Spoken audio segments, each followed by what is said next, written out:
Welcome to Voyage Daily Tech, the most important news personalized for you every day, supported by Voyage.com.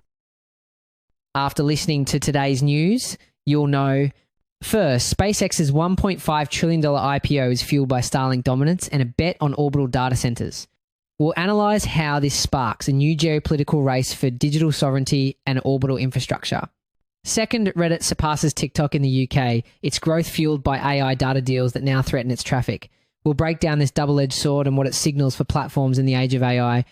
Third, the Big Short investor bets against Nvidia, but chip stocks surge on high bandwidth memory demand. We'll explore how this clash connects to the global fab-building arms race in the semiconductor supply chain. Fourth, a tiny $2.9 million chip deal triggers a White House order, revealing a new strategy to block China. We'll examine how this surgical intervention impacts cross-border tech acquisitions and intellectual property protection. Fifth, South Korea's beauty industry overtakes France, now designated a strategic national asset by its government. So we'll discuss what it means when a consumer industry is treated with the strategic importance of semiconductors. The story begins with a decision that caught everyone by surprise. Elon Musk's SpaceX is preparing for a $1.5 trillion IPO. That's not just big. It would be the largest public debut in history, blowing past the record set by Saudi Aramco. Now, that valuation is a mix of proven success and a huge bet on the future. The solid foundation is built on SpaceX's existing cash-flowing businesses. In 2024, the Starlink satellite internet division brought in about $7.7 billion, making up 58% of the company's total revenue. The launch services added another $4.2 billion. So a huge portion of that $1.5 trillion is based on real growing operations. The rest, that's Wall Street betting on the highly speculative long-term stuff. This astronomical valuation starts with absolute dominance in low Earth orbit. In the last quarter alone, SpaceX shattered its own record with 971 launches, a 70% increase from just a year ago. In 2025, the company launched over 3,200 satellites, another record, up 60% from the prior year. Analysts are blunt. SpaceX's launch volume is accelerating, while key competitor Amazon Leo is lagging. However, if you zoom out, you'll see another layer of strategy at play. We're seeing SpaceX win the consumer race, while at the same time, its rivals are taking a completely different path. Amazon's Project Kuiper, for example, is leveraging its secret weapon, Amazon Web Services, or AWS, aiming to seamlessly integrate its satellite internet with its massive cloud platform. Eutelsat OneWeb is taking a different path entirely, focusing on high security contracts for governments and big enterprise clients, rather than selling directly to you and me. They're carving out their own specialized and potentially very lucrative niches. What really brought this to a head, though, goes beyond just rockets. The next frontier is space-based data centers. As the AI boom creates a surge in demand for computing power, it's also creating an energy bottleneck on Earth. The proposed solution is to move data centers into orbit. Tech giants like Google and OpenAI are already exploring this, and analysts say it is expected to drive the entire market. One expert noted that while there are technical challenges, they seem to be engineering constraints as opposed to physics, suggesting it's a matter of when, not if. Of course, you can't just put a server rack in space. First, there's no air for cooling, so you need giant radiators to shed heat. Second, you're completely dependent on solar panels and massive batteries. And third, space is flooded with radiation that fries electronics, requiring heavy shielding and special error-correcting hardware. These are the massive hurdles that have to be cleared. If SpaceX controls this next generation of computing infrastructure, it has massive geopolitical implications. It's not just a tech story, it's a power story. We're already seeing a strategic response as rivals and even allies scramble to catch up. China, for instance, has initiated its own projects like Guowang with the goal of deploying over 13,000 satellites. The European Union is also pouring money into its own constellations to achieve what it calls digital sovereignty and avoid relying on a US company. The race for orbital infrastructure is becoming the new great game. This all creates a fascinating duality for tech entrepreneur Elon Musk. While SpaceX is reaching for a record-breaking valuation, his electric vehicle company Tesla is hitting roadblocks. Tesla just reported weaker than expected deliveries and, for the first time, fell behind BYD as the world's top global EV seller. And here's a detail many people miss when a company like this goes public. Investors have to price in something they call key person risk. With Elon Musk, that risk is front and center. His focus is divided between SpaceX, Tesla, and X, and his very public persona creates volatility. There's concrete evidence of how seriously investors take this. For example, Norway's massive sovereign wealth fund, a major Tesla shareholder, voted against Musk's latest pay package, citing concerns about this very risk. This Musk risk will be a huge factor for Wall Street as it decides whether to bet on this historic IPO. Speaking of unexpected market performance, a seemingly impossible collaboration became a reality yesterday with startling results. The messy text-based forum Reddit just overtook the video giant TikTok in the UK, becoming the fourth most visited social media service in a stunning reversal of internet power. This isn't just a random spike. There are specific cultural reasons for this shift in the UK. As older, classic British internet forums have faded, they've left a void. Reddit has perfectly stepped in to become what experts call a digital third place, a community hub outside of home and work. This is especially true for the UK's massive football culture, where fan communities have exploded on Reddit, creating a modern-day digital pub for fans to discuss matches in real time. The numbers are staggering. Reddit's reach to UK internet users has exploded by 88%. A year ago, only a third of Brits online encountered the site. Today, it's 3 out of every 5. For users aged 18 to 24, it's now the 6th most visited site of any kind, with more than 3/4 of them logging on. But that's not the whole picture. The real turning point is a 1-2 punch that's changing the internet. First, Google changed its search algorithm to prioritize helpful human discussions, sending a tidal wave of traffic to Reddit. Second, in a wild twist, AI companies like Google and OpenAI are now paying Reddit for its massive archive of human conversations to train their AI models. The rise of AI is, ironically, making the most human platform on the web even more powerful. This partnership with Google, however, is a classic double-edged sword. Reddit recently signed a $60 million deal to let Google use its data to train AI, but that same AI now powers Google's AI overviews, those summary boxes at the top of search results. Research on this is alarming. One study found that when an AI summary appears, the number of people who actually click through to the original website drops from 15% down to just 8%. So while Reddit is getting paid to power Google's AI, that same AI might be stopping users from ever visiting Reddit in the first place, potentially strangling the very traffic that made it so valuable. This isn't the old Reddit either. The platform is now gender balanced in the UK, with 1 in 3 users being Gen Z women.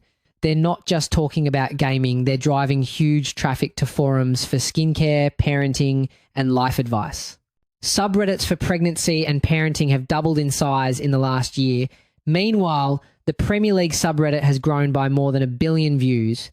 It all comes down to a core conflict, human authenticity versus a polished AI-driven internet.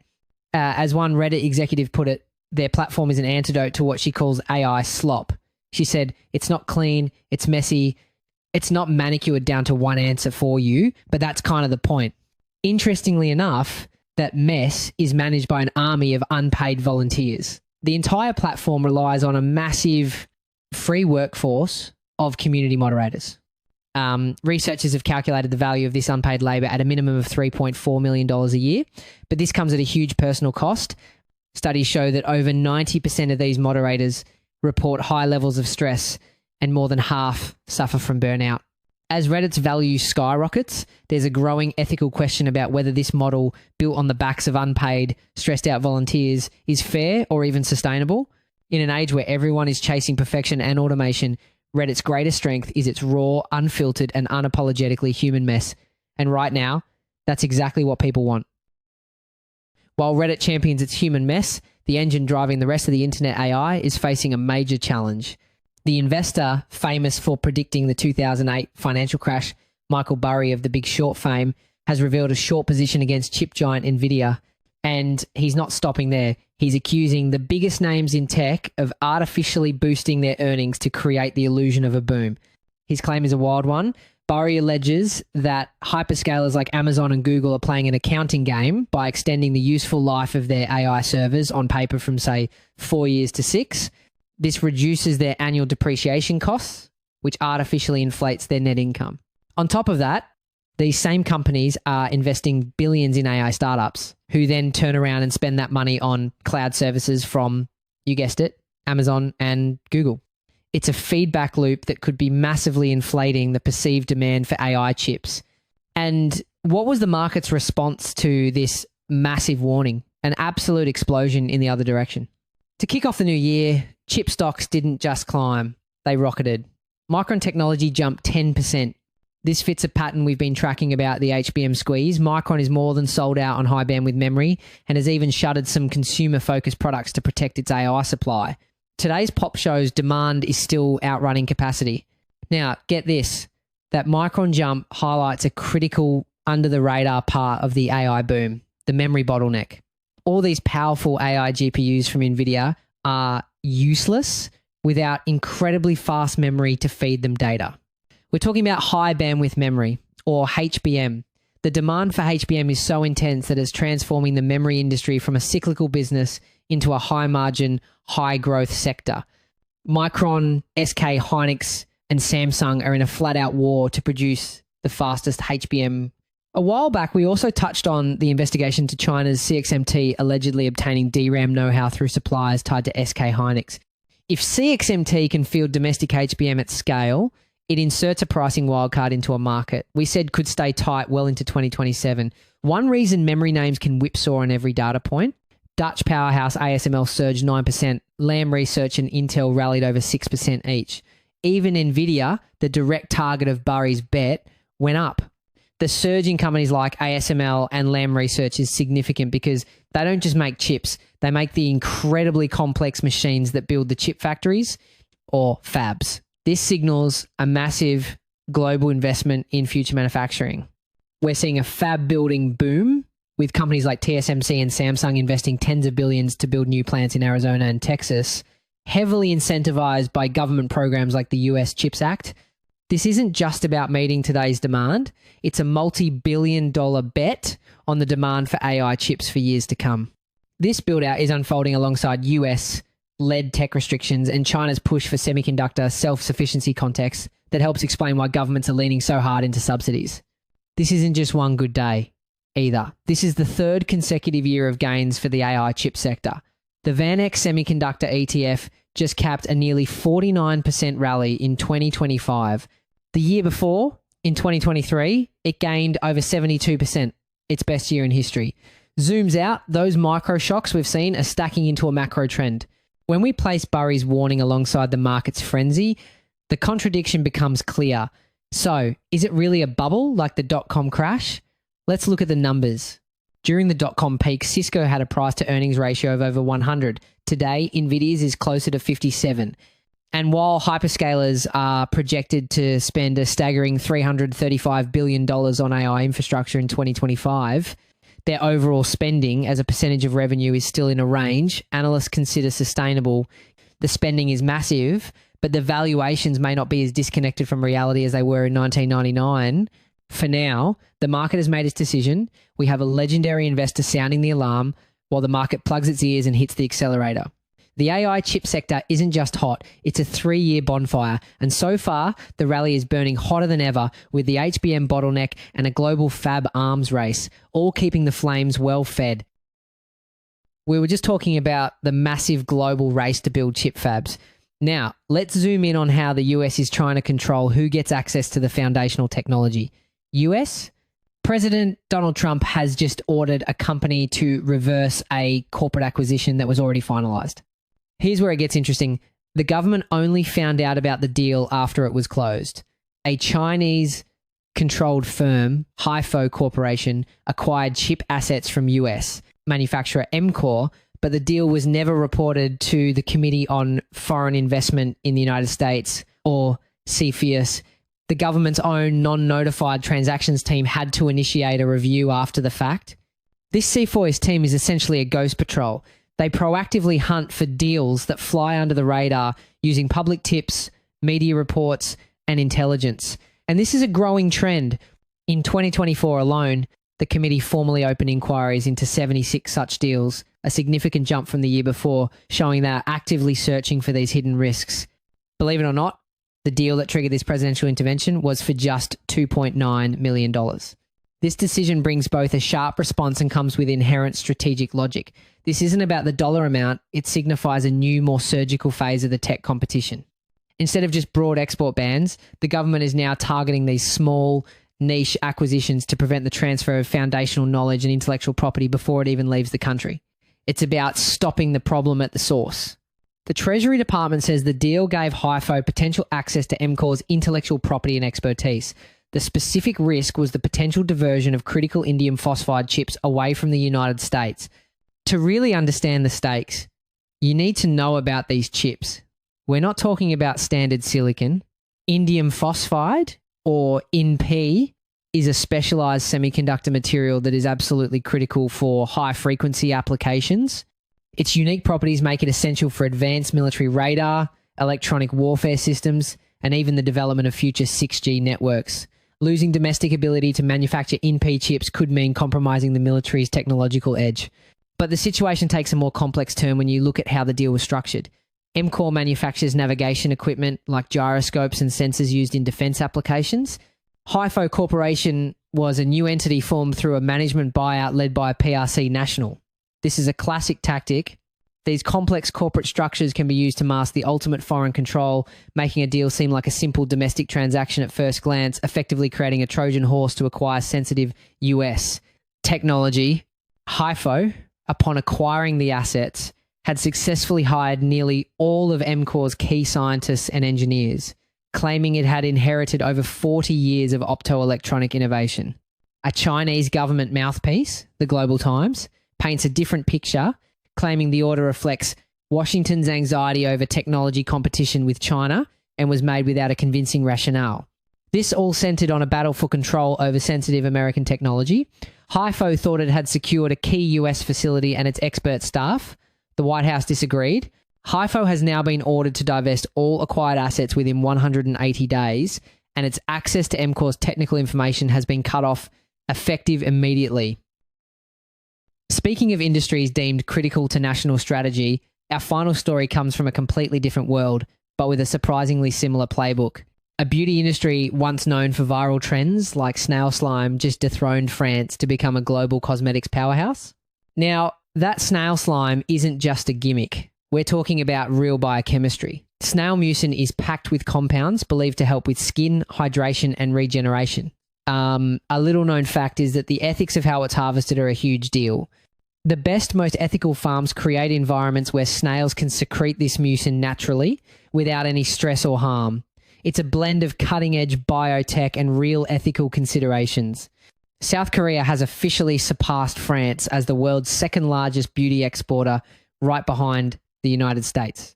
This isn't a social media fad anymore. It's an economic juggernaut. The domestic market alone is valued at an incredible $13 billion. And the export numbers are staggering, hitting a record $5.5 billion in just the first half of 2025 and on track to smash the $10 billion annual mark. So the thing is, their secret is pure, relentless speed. While Western brands can take up to 3 years to bring a product to market, Korean companies can go from concept to shelf in as little as 6 months. This speed is possible because of a system of original design manufacturers, or ODMs.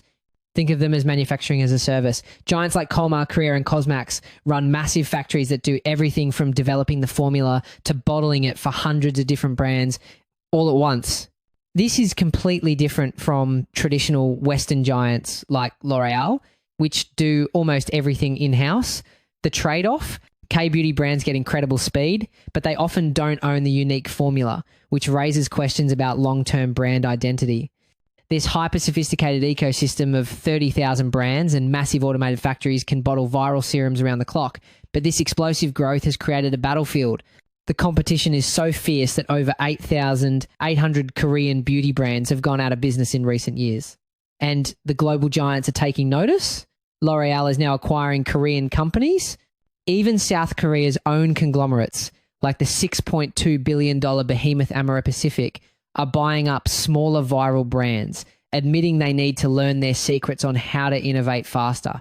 This isn't just a simple buyout, it's a fascinating survival strategy. Take the Amaret Pacific acquisition of the viral brand CosRX, which has seen over 60% average annual sales growth. The massive legacy company essentially bought CosRX to learn its secrets in digital marketing and rapid growth. The big question is whether the huge corporate culture of the Chi Bowl will eventually crush the very indie creativity it paid so much to acquire, a dynamic we see in tech all the time. The power struggle is even reshaping global markets. For the first time in 80 years, Amaret Pacific's business in North America has overtaken its sales in China. This is no longer just about skincare routines. The South Korean government has now designated K-Beauty a strategic national asset, promising to back its manufacturing and exports.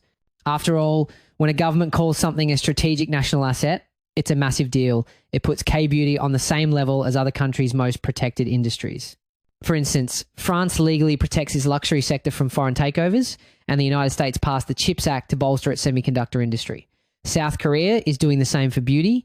They've even launched a $27 million K-Beauty fund to back startups and are planning global K-Beauty clusters to fuse beauty with tourism and culture.